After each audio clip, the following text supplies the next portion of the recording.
नमस्कार, स्वदेश न्यूज देख रहे हैं आप। मैं हूं आपके साथ ऋषभ सोनी और आज के मुद्दे पर हम एक बहुत संवेदनशील विषय पर बात करने वाले हैं। छत्तीसगढ़ की दुर्ग में हुई घटना ने सबको झकझोर कर रख दिया है। महज 6 साल की बच्ची के साथ हुई दरिंदगी ने एक बार फिर से सभ्य समाज पर धारदार सवाल खड़े कर दिए हैं। आए दिन इस तरह की घटनाओं से मानो मानवता शर्मसार होती जा रही है। दुर्ग में हुई घटना ने एक बार फिर से लोगों के जहन में सवाल खड़े कर दिए हैं कि आखिर बेटियां कहां सुरक्षित हैं। रामनवमी के दिन किसी ने सोचा नहीं था कि जिस बच्ची की पूजा मां दुर्गा के अवतार के रूप में की जा रही है, उस बच्ची पर एक दरिंदे की गंदी नजर है। घर से कन्या पूजन के लिए निकली बच्ची अब कभी घर नहीं लौट पाएगी। एक तरफ जहां घटना हुई उस वक्त घर में मां दुर्गा की पूजा हो रही थी और उसी घर के ऊपर मासूम की अस्मिता लूटी जा रही थी। इस हैवानियत को उस शख्स ने अंजाम दिया जो बच्ची का रिश्ते में चाचा है, जो समाज के साथ रिश्ते को भी मुंह चढ़ाने जैसा है। उसकी नजर से महज 6 साल की बच्ची भी ना बच पाई। दरिंदगी ऐसी कि सुनकर आपकी रूह कांप जाए। बच्ची से दरिंदगी के बाद सिगरेट से शरीर को जलाने के निशान भी मिले हैं। घटना इतनी विभत्स है कि लोग सुनकर ही स्तब्ध हैं। एक तरफ ऐसी घटना ने जहां रूह कपा दी है, तो वहीं दूसरी तरफ सियासत भी अपने काम में लग गई है। घटना के बाद कांग्रेस प्रदेश भर में मुद्दे पर विष्णु सरकार को घेरकर सीएम से इस्तीफे की मांग कर रही है। वहीं भाजपा ने भी कांग्रेस पर पलटवार करते हुए कांग्रेस के 5 सालों पर सवालिया निशान खड़े किए हैं। बहरहाल इन सब के बीच बड़ा सवाल यह है कि आखिर ये हालत क्यों बनती जा रही है। दरिंदगी इतनी क्यों बढ़ती जा रही है। आस्था और भावनाएं क्यों खत्म होती जा रही हैं। ये किसकी नाकामी है। आखिर इसका समाधान क्या है। इस विषय पर हम लंबी चर्चा करेंगे। हमारे साथ कुछ मेहमान भी जुड़ेंगे, कुछ बुद्धिजीवी भी जुड़ेंगे, लेकिन उससे पहले आपको कुछ प्रतिक्रियाएं सुनवा देते हैं। सुनिए बयान। बहुत ही दुखदाई विषय है कि 7 साल के बच्ची के साथ बलात्कार करके हत्या करके कोई गाड़ी के डिग्गी में कर देना बहुत ही दुखदाई की बात है। और ऐसे घटना होना, जो प्रदेश के सरकार सुशासन की बात करते हैं, सुशासन दिवस मनाते हैं, आज सुशासन में 7 साल बच्ची के साथ अगर रेप हो रहा है तो बहुत ही गंभीर विषय है। अनाचार, दुराचार एक 7 साल बच्ची के साथ होना कितना दुर्भाग्य की बात है। मैं तो कहना चाहती हूँ भारतीय जनता पार्टी की सरकार, विष्णुदेव के सरकार, आज उनके सरकार में 7 साल के बच्चे सुरक्षित नहीं है। और एक मोहल्ले में, दुर्ग जिले में, जहाँ कन्या भोज करा रहे थे, उसका पूजन होना था और उस लड़की अपहरण भी हुआ और परिवार वाले कह रहे हैं उसका रेप हुआ, उसके बाद हत्या भी हो गई दिन दहाड़े। ये स्थिति किस बात की सुशासन? सुशासन दिवस नहीं है, कुशासन दिवस है। नित्यानंद राय राहुल गांधी बिहार जा रहे हैं। जहाँ तक दुर्ग की घटना की बात है, बहुत दर्दनाक और विभत्स घटना है। हम सब उस घटना से दुखी हैं और पूरी संवेदना हमारी है और पूरी तत्परता से पुलिस कार्यवाही कर रही है। दोषी किसी भी कीमत पर बख्शा नहीं जाएगा और कठोर से कठोर कार्यवाही सरकार करेगी। तो एक बार फिर से हैवानियत की खबर छत्तीसगढ़ से सामने आई, जहां दुर्ग में एक बच्ची के साथ हैवानियत की गई। बच्ची की उम्र महज 6 साल थी और यह हैवानियत करने वाला कोई और नहीं, कोई पड़ोसी नहीं, कोई बाहर का व्यक्ति नहीं, उसका सगा चाचा था जिसने 6 साल की बच्ची के साथ दरिंदगी की। ऐसे समाज में कुरीतियां और ऐसे समाज के जो मानसिक विकृत लोग हैं, ये कहां से बनते हैं, कहां से बाहर आते हैं, यह बड़ा सवाल है। आखिर लोगों के जहन में इतनी विकृत मानसिकता कैसे बन रही है, यह भी एक बड़ा सवाल है। समाज को हम क्या दे रहे हैं, यह भी एक बड़ा सवाल है। हमारे साथ कुछ मेहमान जुड़ रहे हैं। मेहमानों का परिचय आपसे करवाते हैं। बीजेपी का पक्ष रखने के लिए कृतिका जैन हमारे साथ जुड़ रही हैं और कांग्रेस प्रवक्ता शिल्पा देवांगन भी हमारे साथ जुड़ रही हैं और इसी के साथ मनोरोग विशेषज्ञ डॉक्टर सुरभि दुबे हमारे साथ जुड़ी हुई हैं। तीनों मेहमानों का बहुत बहुत स्वागत है और सबसे पहले मैं शुरुआत करूंगा मनोरोग विशेषज्ञ डॉक्टर सुरभि दुबे जी से। सुरभि जी, बहुत संवेदनशील मामला है। पूरे देश भर में जिस तरीके से ऐसे मामले सामने आ रहे हैं, छोटी बच्चियों को नहीं छोड़ा जा रहा, बुजुर्ग महिलाओं को नहीं छोड़ा जा रहा। आपसे समझना चाहेंगे मैम, मनोरोग विशेषज्ञ हैं आप, आखिर इंसान में इतनी ज्यादा विकृत मानसिकता बनती कैसे है, इसके पीछे का कारण मैं समझना चाहूंगा आपसे। देखिए कई ये जो विषय आपने आज इस माध्यम ये जो विषय आपने बताया है बहुत ही संवेदनशील है। हमारे सोसाइटी में ये सब जो घटनाएं बहुत बढ़ती जा रही हैं और इसे हमें ध्यान देना जरूरी है। तो सबसे पहले ये जो नशा हमारी सोसाइटी में बढ़ता जा रहा है, हमें उसे कर्टेल करना है। नशे की आदत में कई लोग ऐसे काम करते हैं जो उन्हें समझ भी नहीं आता है कि वो सही है कि गलत है। दूसरा, राइट फ्रॉम चाइल्डहुड, बचपन से स्कूल में हमें ये बच्चों को सिखाना है कि क्या सही है क्या गलत है, कहाँ हमारी लिमिट्स हैं। आजकल जो मोबाइल फोन और टेक्नोलॉजी के ओवर यूज से बच्चों में बहुत ही कम उम्र बिल्कुल। में जो सेक्स के लिए धारणाएं बनती जा रही हैं या सेक्स के लिए उनका रुझान जाता जा रहा है, वो भी एक बहुत बड़ा कंट्रीब्यूटिंग फैक्टर रहता है। और तीसरा जो है, जो हमारा समाज है, कहीं ना कहीं ऐसा आज भी समझा जाता है कि जो महिलाओं के ऊपर सेक्सुअल अत्याचार है या सेक्सुअल उनके ऊपर दरिंदगी है वो करना सही है, क्योंकि वो अपना प्रभुत्व इस तरह दिखा सकते हैं। एक कई सारी स्टडीज हुई हैं, साइकोलॉजिकल असेसमेंट करते हैं अगर इन रेपिस्ट का, तो ये पाया गया है कि वो या तो कोई बदला निकालना चाहते हैं या वो ऐसे इंसान को अपना शिकार बनाते हैं जो उनका सामना ना कर पाए या जो उनसे कमजोर है, इजी टू एक्सेस हो। और वो यूजुअली उन लोगों को पकड़ते हैं जैसे थोड़ी सी अकेली महिला है या बच्ची है जो उनका सामना ना कर पाए, फिजिकली उनसे कमजोर हो, ऐसे लोगों का वो शिकार करते हैं। और इन लोगों को की गई है कि ये अपने आप को कहीं ना कहीं प्रूव करना चाहते हैं कि मैं पावरफुल हूँ, मैं कुछ भी जो चाहे वो कर सकता हूँ। और यूजुअली इन लोगों में कोई ना कोई मानसिक रोग। लेकिन देखिए सुरभि जी, आपसे एक बात मैं और समझना चाहूंगा। जिस तरीके से टेक्नोलॉजी बढ़ रही है और हम जिस तरीके से टेक्नोलॉजी की तरफ आगे बढ़ रहे हैं, सुविधा हो रही है बहुत सारी, नो डाउट, लेकिन इससे विकृति भी बहुत ज्यादा हो रही है। मैं अगर पाश्चात्य सभ्यता की बात करूं, वो हावी होती हुई मुझे दिखाई देती है। नाम बदलने से कुछ नहीं होगा, इंडिया को भारत कहने से कुछ नहीं होगा, लेकिन सभ्यता क्या हम छोड़ते जा रहे हैं, क्या हम उससे अछूते होते जा रहे हैं। और जो मोबाइल है और जिस तरीके से सोशल मीडिया बहुत ज्यादा हावी हो रहा है और उसमें फूहड़ता बहुत ज्यादा हो रही है, तो क्या इसमें भी सरकार को ध्यान देने की जरूरत है? बिल्कुल बिल्कुल बिल्कुल, ये तो आपने बहुत अच्छा एक पॉइंट रेज किया है कि कहीं ना कहीं हमें ये चेक डालना बहुत जरूरी है कि क्या हमारे देखने के लिए है और क्या देखने के लिए नहीं है। आजकल इतने सारे प्लेटफॉर्म्स हैं कि जो बेडरूम एक्टिविटी है वो हमारे ड्राइंग रूम तक आ गई है ना। इसको मॉडर्न आउटलुक समझा जाता है कि आप कुछ बातें बच्चों के सामने कर सकते हैं। इसमें बहुत सारी चीजें इन्वॉल्व हैं, जैसे क्या बच्चा कर रहा है, क्या देख रहा है, उसके ऊपर कोई एडल्ट सुपरविजन नहीं रह गया है कि बच्चे को सही गलत का फैसला पता चले। जो आपने और इसके अलावा कि सुरभि जी, इतना जो बच्चा ज्यादा देखेगा वो बच्चा एक्टिविटी करेगा भी। अगर मैं इंस्टाग्राम, सोशल मीडिया, फेसबुक की बात करूं तो कहीं ना कहीं आजकल की जो जनरेशन है वो ऐसा कुछ प्रेजेंट करती है जो प्रेजेंट ना करना चाहिए। बिल्कुल पूरी तरीके से फुहड़ता भरी होती है इंस्टाग्राम में। और अगर कमेंट्स की मैं बात करूं, कंटेंट की बात करूं, तो इतनी ज्यादा उसमें अश्लीलता भर चुकी है जिसको कहने में मुझे कोई गुरेज नहीं है। इसमें भी सरकार को ध्यान देना चाहिए। अगर चाइनीज एप्लीकेशन बैन किए जा सकते हैं तो इस पर भी कंट्रोल किया जा सकता है। सुरभि जी, आऊंगा मैं आपके पास। मैं शिल्पा जी का मैं रुख करूंगा। शिल्पा जी, विभत्स स्थिति यहां पर, बहुत बुरी खबर, और ये घटना जो है इस पर मुख्यमंत्री शोक जता चुके हैं। छत्तीसगढ़ की जनता भी स्तब्ध है। कैसे देखती हैं आप इस घटना को? आज बहुत ही दुखद घटना पर हमें चर्चा करना पड़ रहा है, डिबेट करना पड़ रहा है। इससे बहुत स्तब्ध हूं। और ये हमारे प्रदेश के लिए, जो कि एक छत्तीसगढ़ एक शांत राज्य और सुरक्षित राज्य के रूप में जाना जाता था कुछ सालों पहले तक के, उस प्रदेश के लिए एक दुर्भाग्य का विषय है कि हमारी बेटियां यहाँ सुरक्षित नहीं है।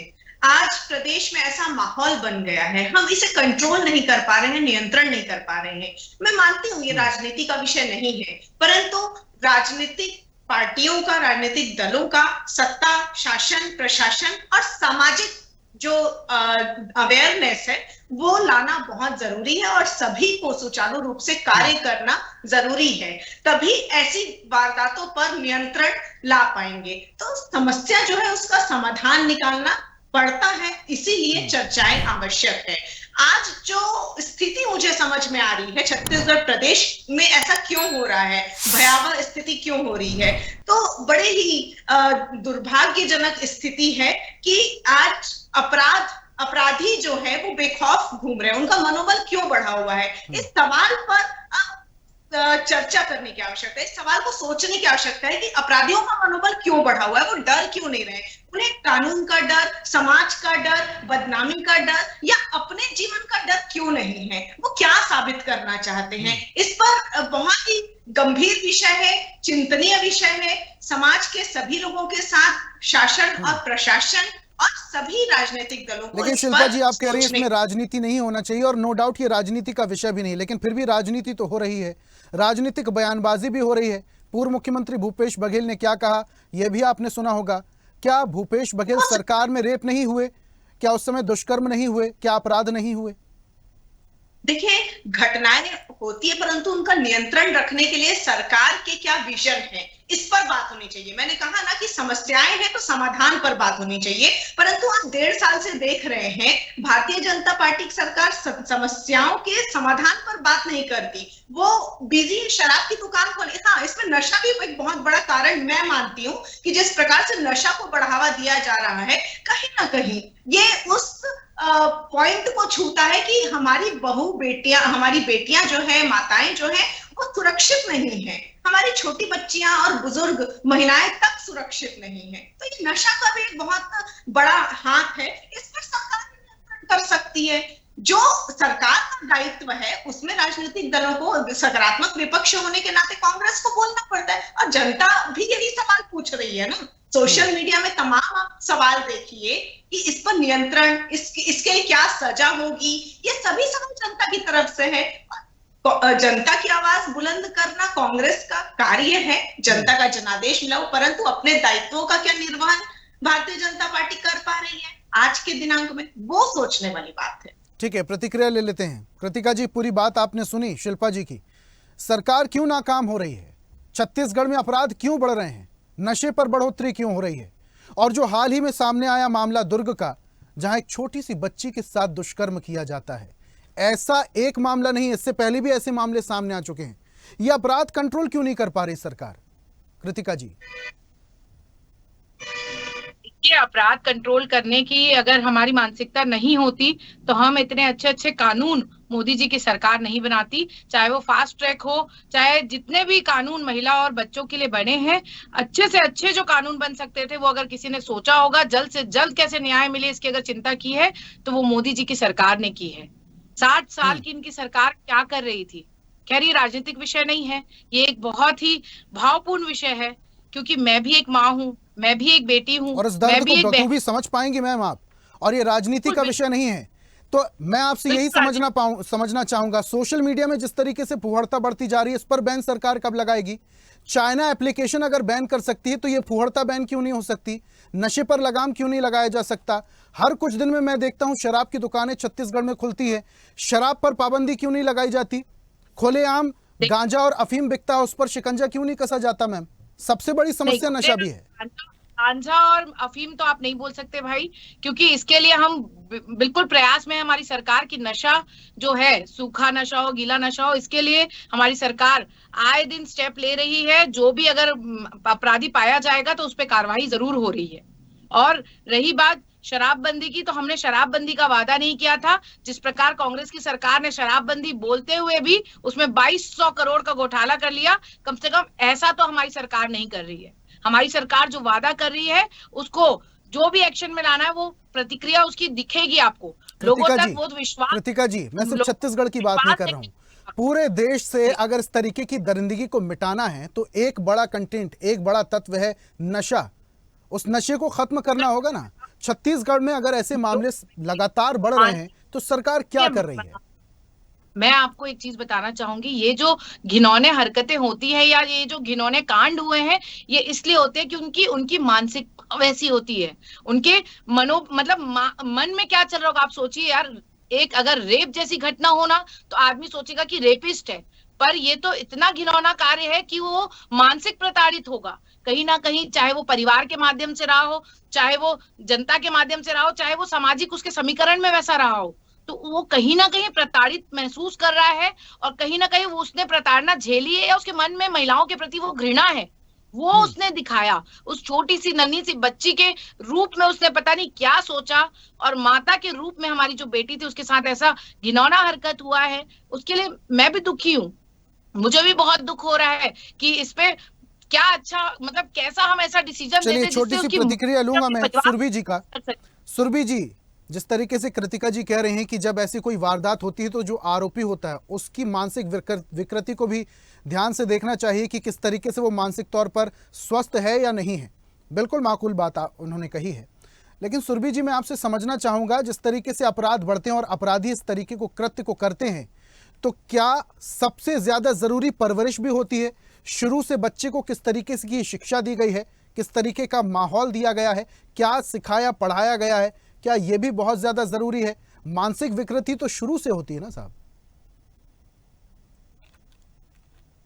बीमारियां जो है वो हम एनवायरमेंटल होती हैं और कुछ बीमारियां जो है उसमें जेनेटिक प्रभाव होता है। तो अगर शराब या नशाखोरी भी एक जेनेटिक और उसमें एनवायरमेंटल फैक्टर दोनों है ना। और जो ये अपराध कर रहे हैं उनमें आप जैसे देखेंगे, अब मैं किसी एक व्यक्ति विशेष का नाम नहीं लेना चाहूंगी, पर जैसे हमने आरजी कार का भी देखा था, वहां पे भी व्यक्ति नशे में लिप्त था। जो ये व्यक्ति है इसका भी कहीं ना कहीं यही है। तो ये जेनेटिक इलनेसेस होती हैं और नशा भी एक इलनेस है, बीमारी है, और ये भी एक जीन्स में आ सकता है। और कई बार हमने देखा है कि ये वाइल ग्रोइंग अप कुछ पर्सनालिटीज होती हैं जो प्रोन होती हैं नशे के लिए, इजीली उस चंगुल में आ सकती हैं। तो जिस माहौल में हम पले बड़े हैं उसका भी एक बहुत बड़ा कंट्रीब्यूटिंग फैक्टर होता है इनमें। तो जैसा मैंने पहले भी कहा कि बचपन से ही सुरभि जी देखिए, नशा तो है ही, लेकिन सरकार की इसके पीछे क्या भूमिका होनी चाहिए? प्रदेश में इस तरीके की घटनाएं ना हो, इस तरीके के जुर्म ना हो, इस तरीके के जो लगातार अपराध बढ़ रहे हैं, इस पर शिकंजा कसने के लिए सरकार को किस ओर आगे बढ़ना चाहिए, आपसे समझना हमें जागरूकता अभियान फैलाने होंगे। हमें स्कूल से ये एजुकेशन देना होगा कि नशे के दुष्प्रभाव क्या होते हैं। अगर कोई लोगों को काउंसलिंग की आवश्यकता है, कई फैमिलीज को काउंसलिंग की आवश्यकता है, तो वो right from the school age आ सकते हैं काउंसलिंग के लिए। CHC, PHC, tertiary care centre, सरकार को सोशल मीडिया में फूहड़ता को कंट्रोल करने की भी जरूरत है सुरभि जी? ये लगाम तो बहुत आवश्यक है लगाना, कि हमें कहाँ तक अपने आप को एक्सप्रेसिव होना चाहिए। जैसे हम कमेंट्स भी देखते हैं अगर सोशल मीडिया पे, तो कई कमेंट्स भी बहुत ज्यादा खराब कमेंट्स होते हैं, सेक्सुअल कमेंट्स होते हैं, ऑफेंसिव कमेंट्स होते हैं। और इसमें खाली लड़के नहीं होते, लड़कियां भी आजकल इस तरीके के कमेंट्स करने लगी हैं। बिल्कुल। और नशे की मैं बात करना चाहूंगा सुरभि जी, सिर्फ नशा आज के समय में लड़के नहीं कर रहे हैं, बहुत बार ऐसी तस्वीरें भी सामने आई जहां खुलेआम खुले रास्ते में लड़कियां भी सिगरेट पीते हुए दिखाई देती हैं। तो इस पर भी कंट्रोल करने की बहुत ज्यादा जरूरी है। और मैं कृतिका जी की ओर बढ़ूंगा। कृतिका जी, जल्दी से मैं आपसे प्रतिक्रिया ले लेता हूं, उसके बाद शिल्पा जी की ओर मैं बढ़ूंगा। कृतिका जी देखिए, सवाल बड़ा है, सरकार को इसमें कंट्रोल करने की बहुत ज़्यादा ज़रूरत है। फूहड़ता जिस तरीके से बढ़ती जा रही है वो कहीं ना कहीं स्वस्थ मस्तिष्क में एक मानसिक विकृति पैदा कर देती है। और इसके साथ साथ जिस तरीके से पोर्नोग्राफी बढ़ती जा रही है, चाइल्ड पोर्नोग्राफी बढ़ती जा रही है, और ये जो चीज़ें, ये जो वेबसाइट्स हैं, ये ईजी टू एक्सेस हैं, इस पर भी सरकार को काम करना होगा ना?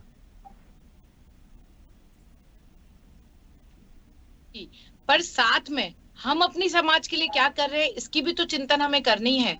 आने वाले समय में जो हमने आजकल एकल मतलब परिवार जो हो गया, सिंगल हो गया, पहले जो ज्वाइंट फैमिली होती थी या जो हम अपने बच्चों को शिक्षा देते थे कि अगर पड़ोसी भी कुछ बोल रहा है, एक CCTV कैमरे के रूप में काम करते थे पहले पड़ोसी। वो ध्यान रखते थे कि अरे उसकी फलानी बच्ची वहां पे है, उसका फलाना बच्चा ऐसा कर रहा है, उसका फलाना बच्चा ये कर दिया। तो ये भी जो एक CCTV का काम जो पड़ोसी करते थे वो आज बंद हो गई है। मतलब जो अपनापन था सोसाइटी से हट रहा है। अगर वो भी होता रहता ना तो शायद उसके हम प्रोटेक्ट कर पाते, क्योंकि हमें पता होता कि उसके चाचा की विकृति और मानसिक जो उसकी हालत है वो ठीक नहीं है। कहीं ना कहीं ये चीजें सामने आती तो हम उस बच्ची को बचाने का प्रयास करते, अड़ोसी पड़ोसी शायद उस पर ध्यान रखते कि बच्ची अकेली है क्या, या परिवार के लोग इस चीज की कैसे चिंता नहीं किए। क्योंकि ये जो एक मामला है, यहाँ पे नशे के साथ साथ वो एक छोटी सी बच्ची को अगर वहां पे रखा है तो क्या कर रहे थे उसके घर के लोग, मतलब इतनी बुरी हालत हो गई बच्ची की, कहाँ थी पूरी परिवार। अगर भाई भाई में मतलब द्वेष था तो उस द्वेष का उसने वहां फायदा उठाया, उसने वहां पे उस चीज का बदला लिया। तो मतलब ये सब मानसिक प्रताड़ना हम कैसे बदले, हमें इसकी चिंतन करनी चाहिए। हमें जो क्षण भर का सुख के चक्कर में हम अपनी मानसिक चीजों के लिए हम पलटते जा रहे हैं, हमें इसकी चिंता करनी चाहिए। हमें सोशल लाइफ अपनी जो है उसमें ऐसी चीजों को लाना चाहिए, जैसे मेडिटेशन हो गया। शिल्पा जी, आरोपी जो था वो मानसिक विकृत था, सरकार की क्या भूमिका थी? सरकार तो काम कर रही है, आरोपी को पकड़ भी लिया है पुलिस ने, अब फास्ट ट्रैक में केस भी चलाया जाएगा और कोशिश की जाएगी कि 6 महीने के अंदर अंदर इस आरोपी को सख्त से सख्त सजा हो। सरकार की क्या भूमिका है? आप कह रहे हैं बार बार कि सरकार की क्या भूमिका होनी चाहिए, परंतु बहुत ही दुर्भाग्य का सीन है यहाँ पर कि कृतिका जी जो सरकार की तरफ से बयान दे रही हैं, वो अभी तक ये नहीं बताई कि उनका विजन क्या होना चाहिए। और मेरे हिसाब से मैं विपक्ष होने के नाते ये मांग करती हूँ, सरकार से निवेदन करती हूँ कि कड़ी से कड़ी आउट ऑफ लीक जा करके कड़ी से कड़ी ऐसी सजा छत्तीसगढ़ प्रदेश में देना चाहिए जो एक मिसाल बन जाए छत्तीसगढ़ प्रदेश के लिए, नहीं सजा का एक ऐसा मिसाल बने जिसमें पूरे देश के जो मानसिक इस टाइप की मानसिकता रखते हैं, जो वो डरे हुए रहे। अपराधी ऐसे जघन्य अपराध करने के पहले 100 बार सोचे, हमारी माताओं बहनों को बुरी नजर से देखने से पहले 100 बार सोचे। देखिए, आप और हम कई लोग हैं हमारे प्रदेश में जो बच्चियों के माता पिता हैं, आज उनके मन में कहीं ना कहीं डर है। मुझे भी डर है क्योंकि मैं भी एक बच्ची की माता हूं, तो मुझे भी एक डर समाज गया है कि आज हमारा प्रदेश सुरक्षित नहीं है, बेटियों को कैसे भेजूं, कहां भेजूं। और दूसरी बात, मैं पेशे से डॉक्टर हूं, तो मुझे लगता है जो मानसिक विकृति की बात कर रहे हैं उसमें सबसे बड़ा मोस्ट ऑफ परसेंटेज जो होता है वो नशाखोरी का होता है। बार बार नशा करने से इंसान की मानसिकता चेंज हो जाती है, उस पर तो सरकार का काम है ना लगाम लगाने का। परंतु आज सरकार क्या कर रही है? हम तो शराबबंदी की बातें करते थे, चलिए हम कोशिश किए, परंतु ये तो अपने घोटाला कर दिया। आपने वो नहीं बताया कि हमने शराबबंदी का वादा किया और 2200 का घोटाला कर दिया, ये भी बताइए ना साथ में। सरकार ये भी सही बात जो हमारी साथी प्रवक्ता कह रही है, मैं उनको ये बताना चाहूंगी, मुझे अपने पार्टी पे भरोसा है, मेरे शीर्ष नेतृत्व पे मुझे भरोसा है कि वो जो भी फैसला लेंगे बहुत जो जरूरी होगा समाज के लिए वो फैसला होगा हमारी पार्टी की तरफ से। इसलिए मुझे यहाँ पे उस बातों को लाने की आवश्यकता नहीं महसूस हो रही है। बताना चाहूंगी मुझे लगता है जनता की आश्वस्त है कि भारतीय जनता पार्टी की सरकार है और जो निर्णय होगा जल्द से जल्द होगा और जो अपराध उन्होंने किया है उसकी सजा उसे मिलेगी। इसीलिए आज कोई भी बड़े आंदोलन आपको देखने को नहीं मिलेंगे, इतने बड़े घिनौने जो भी काम हुए हैं उसके बावजूद अगर जनता में आक्रोश नहीं है तो उनका विश्वास है पार्टी के प्रति, शीर्ष नेतृत्व के प्रति कि आने वाला समय जो है उसे सजा मिलेगी और जल्द से जल्द उस पर एक्शन होगा, इसका विश्वास पार्टी दिला रही है। अब जो जनता के मन में है उसे आपको जवाब देना पड़ेगा। क्यों? क्योंकि आप सत्ता में हैं, आपको जनादेश मिला है। जनता के मन में अगर कुछ था तो बहुत सारे आक्रोश रैली दिखते, पर जनता को विश्वास है भारतीय जनता पार्टी की सरकार पे और उनके नेतृत्व पे। मैं आपको पुनः याद दिला देती हूँ कि ऐसे ऐसे हमारे तरफ से कानून बने, आज 7 साल में रहे बनाए अच्छे कानून महिलाओं और बेटियों के लिए, क्यों नहीं होते थे बड़े एक्शन? 5 साल आपकी सरकार थी, कानून की बात कर रहे हैं कृतिका जी, आपने क्यों नहीं दी? ठीक है, जाते जाते एक लास्ट कमेंट में सुरभि जी से लेना चाहूंगा। सुरभि जी, आपसे समझना चाहूंगा, कानून की बात कृतिका जी कर रही हैं, ठीक है कानून हमारा है, लेकिन कानून प्रणाली जिस तरीके से लोचदार है उसको सख्त करने की क्या जरूरत है? अगर मैं विदेशों की बात करूं, अगर तालिबान में सजा की मैं बात करूं, सऊदी की सजा में बात करूं, तो वहां इंस्टेंट एक्शन लिया जाता है। क्या ऐसे इंस्टेंट एक्शन ऐसे स्पेशल केसेस में लेने की जरूरत है? क्योंकि कई बार मैंने देखा है ऐसे मामले तो सामने आते हैं लेकिन साक्ष्य मिटा दिए जाते हैं, और साक्ष्य मिटा दिए जाते हैं तो आरोपी बरी हो जाता है, उसे बेल मिल जाती है। तो क्या सरकार को के साथ साथ कानून प्रणाली को और न्याय प्रणाली को भी सख्त होने की बहुत ज्यादा जरूरत है ऐसे मामलों में? बिल्कुल हमारी न्याय प्रणाली को सख्त होना चाहिए, जैसे हमारे दोनों पैनलिस्ट ने कहा है कि बहुत ज्यादा सख्त अगर रहेगी सजा, तो दूसरों को भी एक जो साइकोलॉजिकल ये रहता है कि पनिशमेंट मिलता है। अभी तो ऐसा लगता है कि साइकोलॉजिकली कोई डर नहीं रह गया है कि हम कुछ भी करें और निकल जाएं। तो जैसा आपने जो विदेशों का उदाहरण दिया है, वहां पे भी नशा होता है, ऐसा नहीं कि वहां नशा नहीं है या वहां इंटरनेट नहीं है, पर वहां लोगों में सजा का डर है कि अगर हम इतना गलत कोई काम करेंगे, और हमारे ही लोग वहां जाते हैं, ऐसा नहीं है, काम करने हमारे देश के लोग जाते हैं, विभिन्न देशों के लोग जाते हैं, पर सजाएं इतनी सख्त हैं और इतना टाइमली है कि लोग वहां पर जाने से पहले 2 बार डरते हैं कि ये काम करने से हमें सजा मिलेगी। और जहां तक सुरभि जी मैं समझता हूं कि जो छोटे अपराध होते हैं, अगर इंडिया की मैं बात करूं तो छुटपुट अगर मामले हैं तो वहां पर पैसे देकर मामला रफा दफा भी किया जाता है। कई बार ऐसे मामले भी सामने आए, और यही होता है बढ़ावे की पहली सीढ़ी, और इसी वजह से लोगों को बढ़ावा मिलता है बड़े अपराधों को करने के लिए, और इसी वजह से कानून व्यवस्था पर सवाल खड़े होने के साथ साथ विश्वास भी कम होता है। बहुत बहुत शुक्रिया सुरभि जी हमारे साथ जुड़ने के लिए, शिल्पा जी और कृतिका जी, तीनों मेहमानों का हमारे साथ जुड़ने के लिए, अपने तर्क रखने के लिए और चर्चा में शामिल होने के लिए बहुत बहुत शुक्रिया। आज हम बात कर रहे थे जिस तरीके से छत्तीसगढ़ के दुर्ग में छोटी सी बच्ची के साथ दरिंदगी हुई, इस पर अब सियासत भी हो रही है, लेकिन सियासत के क्या मायने होंगे, कानून व्यवस्था किस तरीके से सुधरेगा और ऐसे आरोपियों को क्या सजा मिलेगी फास्ट ट्रैक कोर्ट में, ये आने वाला वक्त बताएगा। आज की खास पेशकश में फिलहाल इतना ही। देखते रहिए स्वदेश न्यूज, सबसे पहले देश। ताजा खबरों के लिए लाइक, फॉलो और YouTube पर सब्सक्राइब कर बेल आइकन दबाएं। साथ ही ताजा अपडेट्स के लिए स्वदेशलाइव.com पर विजिट करें।